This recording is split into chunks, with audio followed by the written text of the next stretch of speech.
नमस्कार बंधु, आपका स्वागत है संकल्प के यूट्यूब कक्षा में। पिछले कक्षा में हमने पढ़ा संविधान किसे कहते हैं, संविधान कितने प्रकार के होते हैं और भारत में किस प्रकार का संविधान है। लोकतंत्र किसे कहते हैं, लोकतंत्र कितने प्रकार के होते हैं और भारत में किस प्रकार का लोकतंत्र है। भारत की संसदीय प्रणाली कैसी है। उसके बाद हमने पढ़ा भारत के संविधान सभा के निर्माण के लिए भारतीयों ने क्या प्रयास किए। फिर हमने पढ़ा कि भारतीय संविधान सभा के निर्माण के लिए समय समय पर अंग्रेज ने कितने प्रस्ताव लाए, जिसमें पहला प्रस्ताव अगस्त प्रस्ताव के नाम से 1940 में अंग्रेजों ने लाया, जिसे भारतीय कांग्रेस और भारतीय मुस्लिम लीग ने अस्वीकार कर दिया। अंग्रेजों की तरफ से दूसरा प्रयास था क्रिप्स मिशन प्रस्ताव, 1942 में आया, जिसे मुस्लिम लीग और कांग्रेस ने अस्वीकार कर दिया। द्वितीय विश्व युद्ध समाप्त होने के बाद ब्रिटेन में चुनाव होता है और ब्रिटेन के नए प्रधानमंत्री बनते हैं क्लेमेंट एटली। ये लेबर पार्टी के होते हैं और ये 3 सदस्यीय टीम को भारत भेजते हैं संविधान सभा के निर्माण के लिए। उस 3 सदस्यीय टीम को क्या कहा गया, कैबिनेट मिशन टीम कहा गया। आइए आज कैबिनेट मिशन को पढ़ते हैं और विस्तार से पढ़ेंगे और इससे कितने प्रकार के प्रश्न बन सकते हैं अपने। अक्सर इससे बीपीएससी में प्रश्न बहुत सारे बनते हैं। देखिए, कैबिनेट मिशन,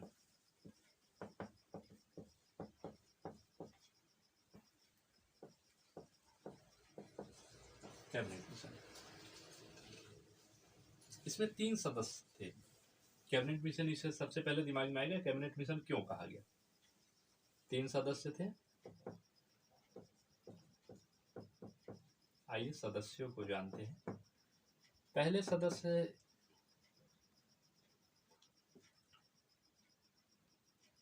पैथिक लॉरेंस,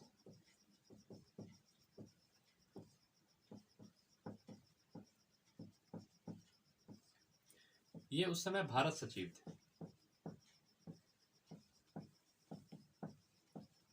आपको ध्यान होगा भारत सचिव का पोस्ट जो है सृजित किया गया था 1857 के विद्रोह के बाद। कंपनी के हाथ से सत्ता ले ली जाती है और ब्रिटिश क्राउन के अंतर्गत चला जाता है और वहीं से भारत शासन अधिनियम 1858 के तहत भारत सचिव का पोस्ट उस समय सृजित किया जाता है, पद सृजित किया जाता है। दूसरे थे स्टेफर्ड क्रिप्स।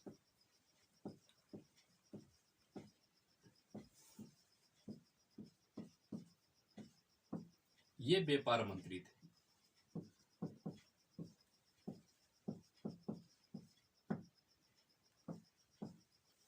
और तीसरे थे एवी अलेक्जेंडर।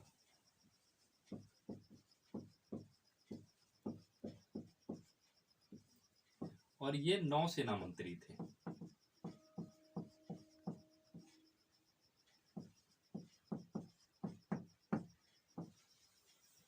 और ये तीनों कैबिनेट स्तर के मंत्री थे, इसलिए इस प्रस्ताव को कैबिनेट मिशन प्रस्ताव कहा गया। कैबिनेट मिशन प्रस्ताव भारत कब आया, प्रश्न आ सकता है इससे कि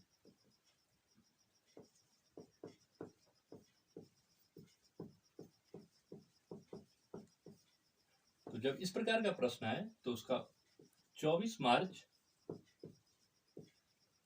सन 1946 को ये भारत आता है कैबिनेट मिशन। कैबिनेट मिशन अगर कब आए तो 24 मार्च 1946 को आया। अच्छा, ये कैबिनेट मिशन आया तो किससे मिला, किसी से तो मिलने ही आया होगा। तो इससे प्रश्न आ सकता है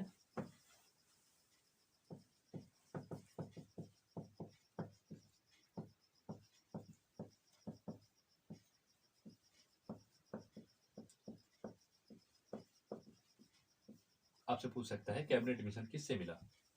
कैबिनेट मिशन 2 पार्टी से मिले, एक थी कांग्रेस और दूसरे मुस्लिम लीग।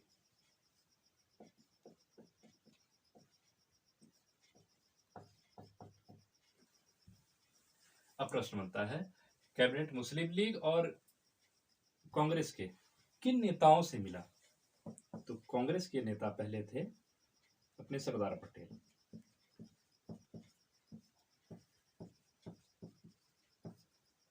दूसरे थे जवाहरलाल नेहरू।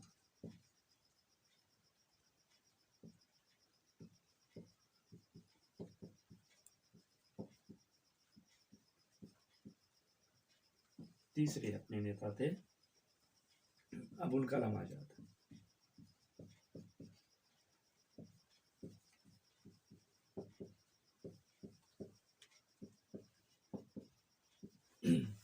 मुस्लिम लीग के किन नेताओं से मिले?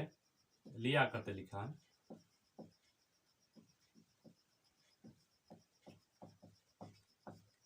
दूसरे नेता थे मोहम्मद अली जिन्ना,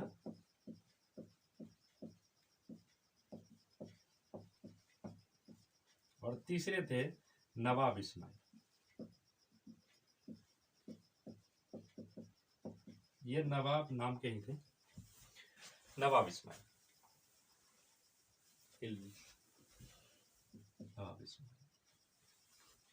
नवाब इस्माइल। तो कितने प्रकार के प्रश्न आ सकते हैं? कैबिनेट मिशन कब भारत आया? 24 मार्च 1946 को। कैबिनेट मिशन क्यों कहा गया? तो इसमें 3 सदस्य जो थे कैबिनेट मिनिस्टर थे, इसलिए इसको कैबिनेट मिशन कहा गया। 3 सदस्य कौन थे? Pethick Lawrence, Stafford Cripps, A V Alexander. Pethick Lawrence Bharat सचिव थे, स्टेपर्ड क्रिप्स व्यापार मंत्री थे, और एबी अलेक्जेंडर जो थे वो नौसेना मंत्री थे। कैबिनेट मिशन भारत में किससे मिला? कांग्रेस और मुस्लिम लीग से मिले। कांग्रेस और मुस्लिम लीग से। मुस्लिम लीग कांग्रेस के किन नेताओं से मिला? सरदार वल्लभ भाई पटेल, जवाहरलाल नेहरू और अब्दुल कलाम आजाद। फिर आपसे पूछेगा मुस्लिम लीग के किन नेताओं से मिले? मोहम्मद अली जिन्ना, लियाकत अली खान और नवाब इस्माइल से। तो इतने प्रश्न को लेके आते हैं। इसके बाद कैबिनेट मिशन क्या प्रस्ताव लेके इनसे मिला होगा? कुछ प्रस्ताव रखा होगा, तो उसको अब देखते हैं। पहले एक नजर आप इसको देख लीजिए, फिर हम इसको फिर से लिखेंगे साफ कर। तो इसको बेटा एक बार देख लीजिए, फिर पढ़ेंगे कि कैबिनेट मिशन क्या प्रस्ताव लेके आया था, और उस प्रस्ताव के दौरान उस प्रस्ताव पर संविधान सभा का किस प्रकार निर्माण होता है। तो इसको मिटाए।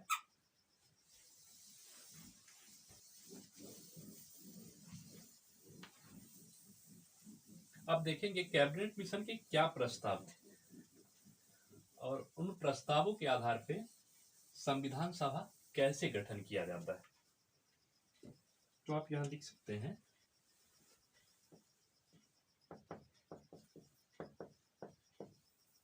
कैबिनेट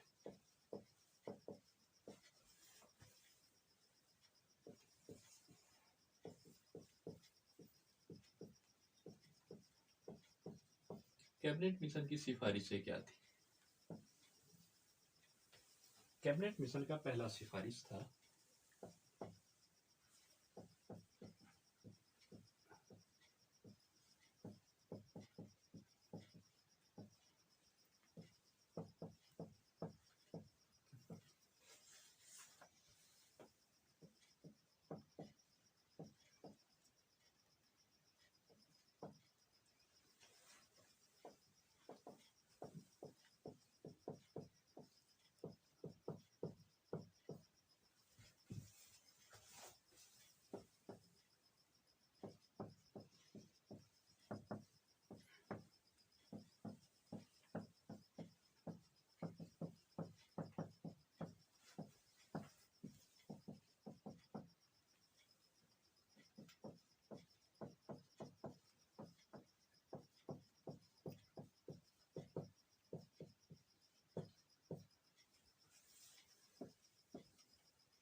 तो ये सिफारिश से थी, इसका क्रम आगे पीछे हो सकता है, लेकिन आप ठीक ठीक समझिएगा, है। तो संविधान सभा के निर्माण के लिए एक निर्मात्री सभा का गठन किया जाएगा। कहा ठीक है जी, इसका गठन हम कर लेंगे। इसे संविधान, इसी के तहत संविधान सभा का नाम जो अपना पड़ता है संविधान। प्रश्न आएगा, भारतीय संविधान का निर्माण कैसे किया, किसने किया? तो भारतीय संविधान का निर्माण किसने किया? संविधान सभा ने। तो एक संविधान सभा का गठन होता है। फिर दूसरा प्रस्ताव था कि प्रत्येक 10 लाख की जनसंख्या पर एक सदस्य निर्वाचित होंगे। उस समय भारत की जनसंख्या लगभग 40 करोड़ थी, इसलिए सदस्य निर्धारित हुए 389। शासन संचालन के लिए एक अंतरिम सरकार यानी टेम्पोररी गवर्नमेंट होगी, जो सरकार उस समय देखेगी शासन जब तक।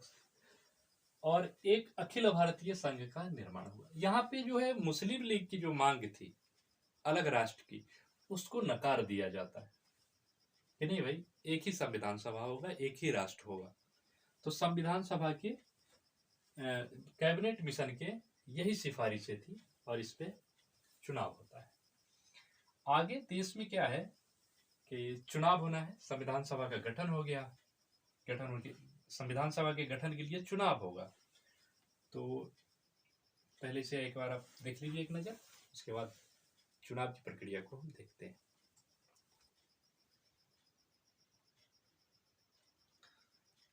आप इसे देख लिए, अब इसको एक बार हटा लें, फिर चुनाव की प्रक्रिया को देखेंगे।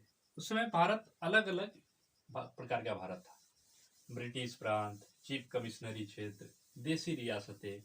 तो टोटल जो 389 क्षेत्र थे, 389 जो सदस्य थे, उसमें चुनाव होना था, इनका चुनाव होना था। तो चुनाव कैसे हो और कहाँ कहाँ चुनाव हुए, तो इस पे भी पढ़ेंगे हम।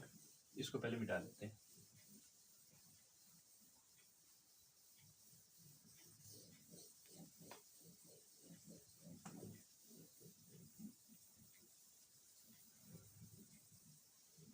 तो जुलाई 1946 में चुनाव होता है। आइए, 389 सीटों के लिए चुनाव होना है। यहाँ देशी, यहाँ ब्रिटिश प्रांत होंगे,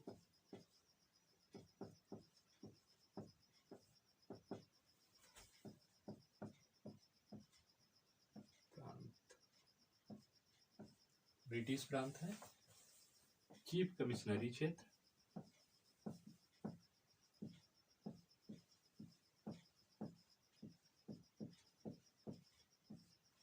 और देसी रियासतें।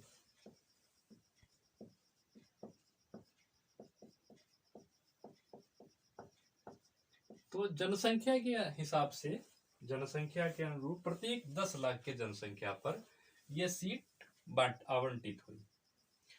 तो ब्रिटिश प्रांत में 292, चीफ कमिश्नरी में 4 और देसी रियासतों को 93 सीट। 1938 में कांग्रेस एक मांग रखती है कि जब संविधान सभा का निर्माण हो और चुनाव हो तो वयस्क मताधिकार के रूप में मताधिकार के तौर पे चुनाव।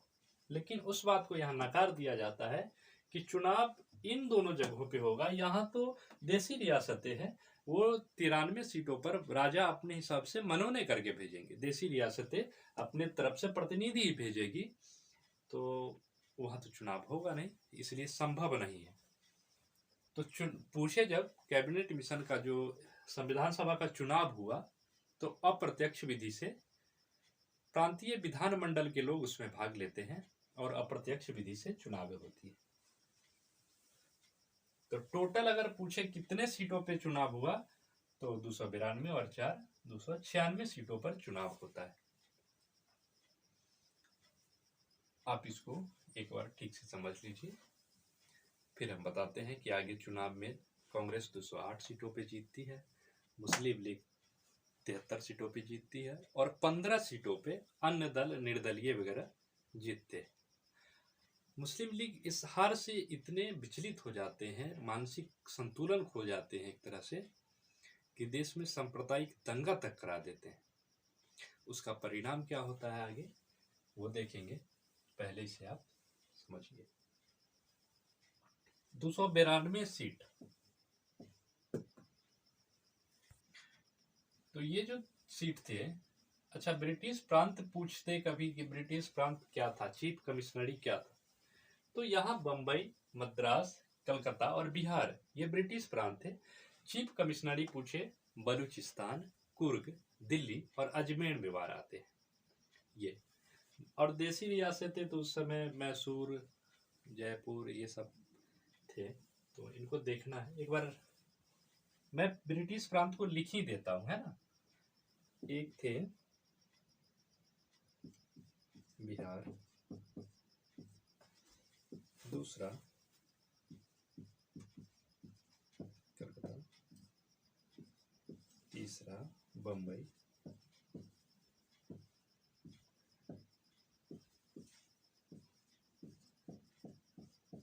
अच्छा उस समय का बंबई था, गुजरात और महाराष्ट्र संयुक्त रूप से। तो ये हो गए चीफ कमिश्नरी, दिल्ली ही लिख देता हूँ पहले, दूसरा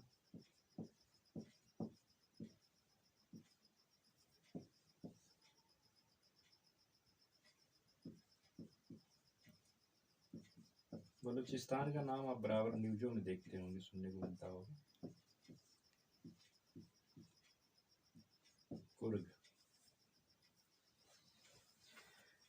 और देसी रियासतें तो लिखी नहीं जा सकती।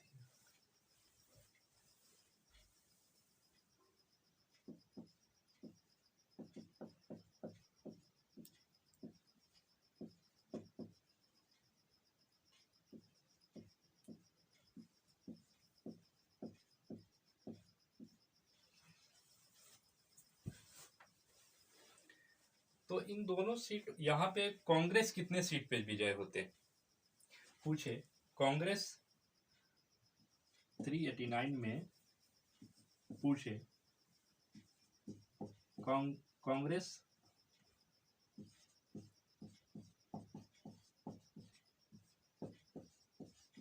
208, मुस्लिम लीग 73, अन्य 15। ये कितने सीटों पे चुनाव हुआ?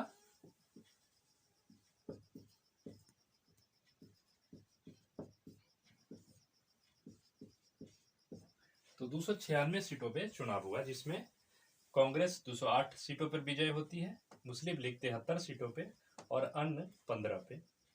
तो अन्य में अन्य पार्टी अभी उस समय थी, निर्दलीय भी था, तो सब मिला के इसको एक बार आप देख लीजिए।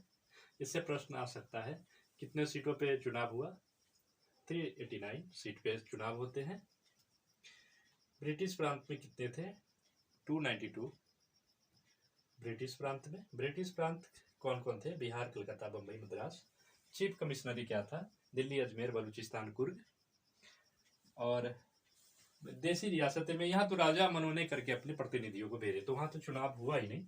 चुनाव मुख्य आपको हो सकता है कि संविधान सभा के निर्माण के लिए कितने सीटों पे चुनाव हुआ, तो याद रखिएगा कुल सीट अगर पूछे तो इन दोनों को ऐड कर लीजिएगा, 296 सीटों पे चुनाव हुआ। ठीक है, इसको एक बार देख लीजिए आप।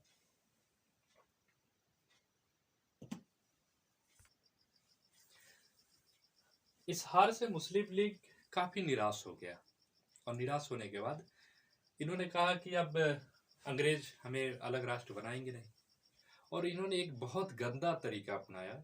सीधी कार्रवाई के नाम पर 16 अगस्त 1946 को सांप्रदायिक दंगे करने लगे। बंगाल के अंदर हिंदुओं को मारे बहुत बेहद कत्लेआम किया गया। इतिहास कहता है 15 अक्टूबर 1946 को अकेले बिहार के अंदर लगभग 25,000 लोगों की हत्या कर दी गई। मुजफ्फरपुर के अंदर दंगे हुए, तो काफी संख्या में लोग मारे जा रहे थे। इसके बाद विभाजन निश्चित हो गया कि विभाजन होना ही है, तो देश का विभाजन तय होता है। उसके बाद माउंटबेटन आते हैं। 21 फरवरी 1947 को यह निश्चित होता है कि भारत के विभाजन के लिए एक टीम भेजी जाएगी। और माउंटबेटन भारत के विभाजन के लिए भारत आना नहीं चाहते थे। उनका मानना था, वो द्वितीय विश्व युद्ध के अंदर बड़े अच्छे सेनापति थे और वो कहते थे कि इतिहास में लिखा जाएगा कि माउंटबेटन के समय भारत आजाद हो गया, इसलिए मैं भारत नहीं जा रहा हूं, और जाऊंगा तो एक ही शर्त पे जाऊंगा कि मैं ब्रिटेन के सांसद के साथ पत्राचार नहीं करूंगा, मेरा निर्णय अंतिम निर्णय होगा।